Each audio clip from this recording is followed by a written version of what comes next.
안녕하세요. 마음의 정리도 할 겸 천천히 적어보겠습니다. 여동생이라 해도 피 한 방울 안 섞인 남이지만 이야기는 지금으로부터 5년 전부터 시작됩니다. 당시 저는 24살이었고 여동생은 18살이었습니다. 저는 회사에 취업 후 자취하기 시작했을 때 요리는 당연히 할 줄 모르고 밥하는 것도 귀찮아서 매일 퇴근하면 집 근처 술집에 식사 겸 한잔하러 갔었는데 그때 그 술집에서 아르바이트 하던 게 제 동생입니다. 뭐 그래도 이때는 동생 관계가 아니었습니다. 이 술집에서의 만남은 제 인생을 크게 바꾸는 만남이었습니다. 주 4일은 밥 먹으러 다니니까 점장님도 기억할 수 있었고 저도 반대로 대충 어떤 아르바이트생이 있는지도 기억하고 있었습니다. 특히 여동생은 주 6일에 아르바이트를 했기 때문에 인상적이었습니다.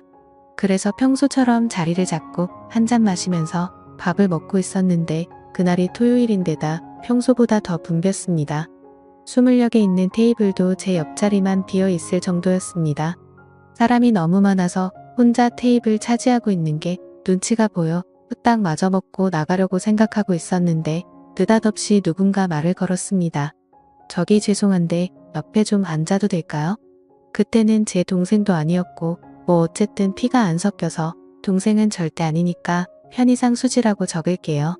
저에게 말을 건 사람은 수지였고 아무래도 아르바이트가 끝난 시간이었던 것 같습니다. 아르바이트 끝나고 식사를 하기 위한 자리가 제 옆밖에 안 비어 있었던 거죠. 저는 앉아도 된다고 했습니다. 하지만 그와 동시에 복장을 초라한에 눈이 갔습니다. 제 또래의 여자로 보이는데 깨묻은 티셔츠에 촌스러운 청바지 그리고 낡은 컨버스 주 6일이나 아르바이트 하는데 꽃 살 돈이 없나? 돈을 모으고 있나? 라는 의문이 들어도 머릿속의 생각으로만 끝났지 물어볼 수는 없었습니다. 그날은 결국 대화다운 대화도 나누지 못했지만 왠지 호기심이 생겼습니다. 수지가 자리에서 일어난 후 가게 점장님께 수지에 대해서 무심코 물어봤습니다. 수지 씨는 뭔가 학비라도 모으고 있어요? 훌륭하네요. 나이도 젊은데 왜 그렇게 생각해? 아니 올 때마다 항상 아르바이트를 하고 있고 옷도 잘 안 사 입는 것 같아서요. 아니 쟤는 집안 사정이 많이 복잡해. 사정이 많이 딱해. 그래서 안타까워서 아직 고등학생이지만 아르바이트 쓰는 거야. 아 그래요? 고등학생인데 참 대단하네요. 반했어? 반하진 않았지만 왠지 모르게 흥미를 갖게 되었습니다. 그래서 기분 나쁘지 않은 수준으로 가게에서 말을 걸거나 자연스럽게 들리는 이야기들을 듣기를 3개월 정도 계속하던 어느 날 우연히 제가 가게 뒷문을 나온 타이밍에 수지가 가게 뒤에서 고함을 지르는 목소리를 들었습니다. 근처로 가보니 통화 중이었고 들으려고 했던 건 아닌데 고함을 지르는 모습에 무슨 일인지 궁금하여 근처에서 통화하는 것을 엿들었습니다. 들려온 내용은 자세하게 못 알아들었는데 뭔가 돈 때문에 혹신각신하는 것 같았습니다. 어제 30만 원 줬는데 왜 이런 대화였습니다. 대충 통화가 끝났을 무렵 이번에는 서럽게 우는 소리가 들려왔습니다. 자주 봐서 친하다고 착각한 저는 그 순간 무슨 일인지 몰라도 도와주지 않으면 안 된다는 생각에 용기를 내서 말을 걸었습니다. 밤늦은 시간에 가게 뒤에서 울고 있는 여자에게 양복 입은 직장인이 말을 건네는 건 이상한 모습으로 보이겠지만 그런 건 개의치 않았습니다. 무슨 일 있어요? 수지는 눈물을 너무 많이 흘렸는지 눈을 동그랗게 뜨고 있었습니다. 왜요? 누가 돈 빌려달래요? 아니에요. 남에게 말할 건 아닌 것 같아요. 괜찮아요. 에이 괜찮아요. 남이지만 말해도 돼요. 저한테 말하고 나면 기분이 좀 풀릴 수도 있어요. 수지는 고개를 숙이면서 띄엄띄엄 자신에 대해서 이야기하기 시작했습니다. 아버지는 없으시고 어머니뿐인데 집에 정말 돈이 없는데 어머니는 전혀 일하지 않으시고 수지가 번 돈으로 생활을 하고 계신다는 겁니다. 나라에서 나오는 돈이 있으면 그 돈으로는 사치를 하시고 생활비는 전부 수지가 드리는데도 불구하고 어머니는 돈이 떨어지면 수지한테 전화해서 막말을 하셨다고 합니다. 그래서 정말 못 사는 동네에서 겨우겨우 살고 있는데 최근엔 전기세랑 가스세도 못 내고 있어서 힘들어서 울었다고 하더라고요.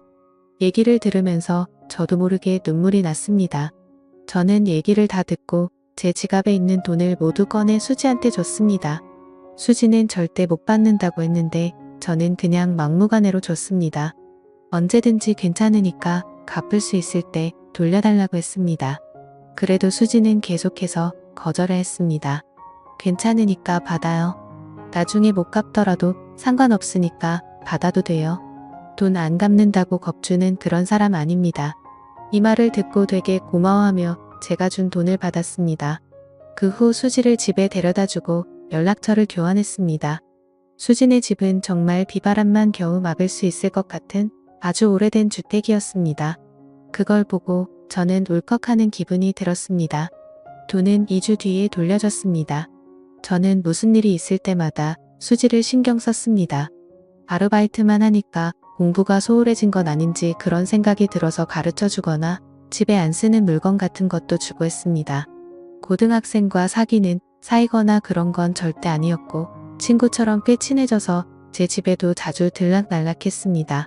알게 된 지 1년 정도 지난 시점에는 살이 빠져서 안색도 별로 안 좋아 보였던 애가 누가 봐도 건강하게 보일 정도로 살도 붙었습니다. 예전에 저를 만나기 전에는 아침 점심 거르고 하루에 한 끼 먹는 게 전부였다고 했습니다. 상상만 해도 또 눈물이 나네요. 그래서 저는 제 집에 놀러 올 때면 먹고 싶은 거 항상 사주고 아르바이트 끝나면 배가 찢어지게 먹을 수 있도록 해줬습니다. 그러다 수지가 고등학교 졸업이 얼마 안 남을 무렵에 한밤중에 저에게 전화를 했습니다. 상당히 동요하는 목소리였고 숨을 제대로 못 쉬는 것 같았습니다. 통화로는 대화가 어려웠고 결국 저는 수지의 집으로 향했습니다. 집에 도착하니 수지가 나왔는데 눈물 범벅인 얼굴과 토사물이 얼굴과 옷 여기저기에 묻어 있었습니다. 천천히 진정시키고 무슨 일이냐고 물으니 어머니께서 갑작스레 심장마비로 술집 화장실에서 쓰러졌다는 겁니다. 계속 눈물만 흘리고 어쩔 줄 몰라 하는 수지를 데리고 어머니께서 옮겨진 병원으로 함께 갔습니다. 병원에 도착하자 이미 어머니께서는 안치소 같은 곳에 있었습니다. 같이 술을 마셨던 것 같은 아저씨가 거기에 있었습니다. 화장실에서 멀리 볼 때 심장마비를 일으켰나봐 수지는 계속 울었고 저도 어떻게 해야 할지 몰라서 저는 그냥 나왔습니다. 근데 그때나 지금이나 저는 깊이 생각을 안 한다던가 제 멋대로인 면이 있는 건 알고 있지만 수지 어머니께서 쓰러지셨다고 했을 때 차라리 이게 잘된 게 아닐까 생각했습니다. 지금까지 수지를 괴롭혔고 수지도 자유로워질 수 있다고 생각했거든요. 하지만 수지는 효도를 못했다던가 자기가 신경 쓰지 않았기 때문에 죽었다면서 흐느끼어 울었습니다. 확실히 자기를 힘들게 했던 사람이라도 유일한 가족이었기에 어머니를 잃은 수지의 슬픔은 깊었습니다. 그 후 장례식이니 뭐니 하는 것은 어머니의 형제간에 거행하게 된 모양이었습니다.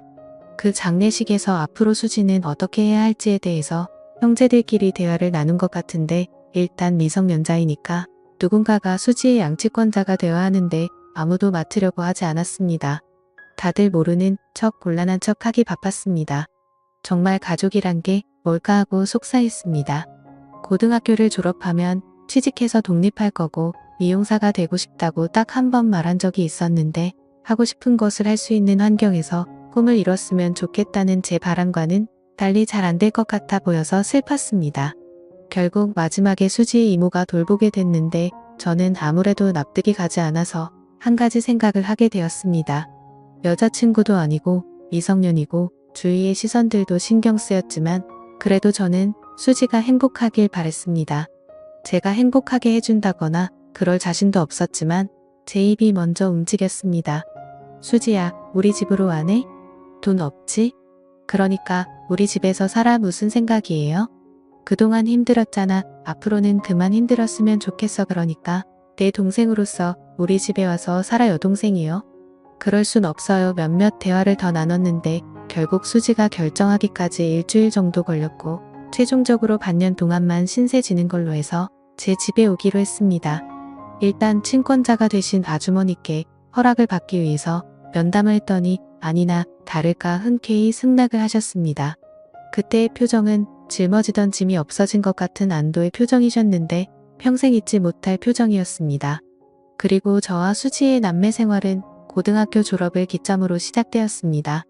같이 살기 시작했을 때 뒤늦게 제 부모님께도 말씀을 드렸는데 특히 아버지께서 너는 훌륭한 남자야 라며 상당히 응원해 주셨기 때문에 큰 걱정 없이 수지를 돌볼 수 있었습니다.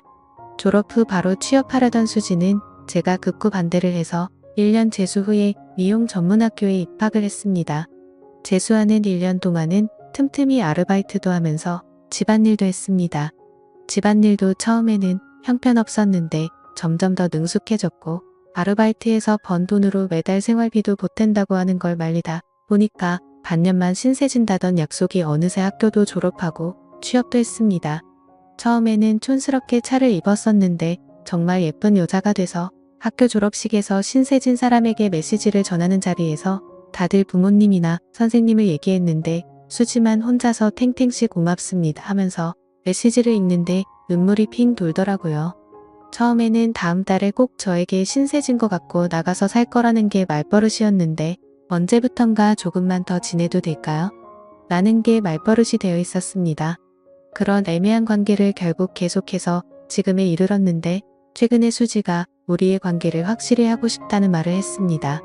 저는 20대를 거의 수지에게 바쳤고 여자로서 의식하지 않았다고까지는 말할 수 없지만 우연히 손이라도 스치면 수지는 겁을 먹는 듯 했었고 처음 2년 동안은 돌아가신 어머니한테 원망받는다고 밤이면 밤마다 울고불고 최근 1년 동안은 화가 치미는 일도 많았습니다. 그래도 언제부터 좋아했는지는 모르겠지만 행복하길 바라는 여자를 평생 행복하게 해주기 위해 프로포즈를 위한 반지를 샀습니다. 그리고 오늘 처음으로 만났던 술집에서 프로포즈를 했습니다. 상대도 어렴풋이 눈치는 채고 했었겠지만 실제로 프로포즈를 하니 펑펑 울면서 숨쉬기도 힘들어해서 대답이 좀처럼 돌아오지 않아 매우 초조했습니다. 나와 함께 끝까지 있어줄래? 지금까지 5년 동안 같이 있었는데 앞으로 10년, 20년 나와 함께 있어줄래? 닭똥 같은 눈물을 펑펑 쏟아내기 시작하는데 아르바이트생들 총출동해서 축하해주려던 점장도 너무 소란스럽고 대답이 돌아오지 않아 초조함이 극에 다다를 때 진정이 된 수지가 그동안 너무 불안했다고 얘기를 하기 시작했습니다. 지금까지 너무 무서웠어요.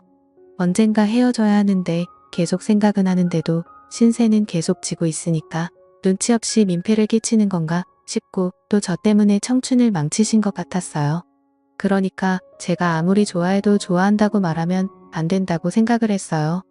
엄마는 힘들게만 살다가 돌아가셨는데 나만 이렇게 행복하게 살면 못된 거라고 생각을 했어요. 눈물 범벅된 얼굴로 흐느끼며 여자로 안 보는 것 같아 괴로웠다는 등의 얘기 끝에 프로포즈를 받아줬습니다. 집으로 돌아오는 길에도 울었는데 집에 도착해서는 너무 늦게 프로포즈했다며 저에게 화도 냈습니다. 돌이켜보면 정말 그날 수지에게 말 걸어서 다행이라고 진심으로 생각합니다. 동시에 그때 제가 말을 걸지 않았다면 어떻게 되었을까 하고 생각하면 괴롭네요.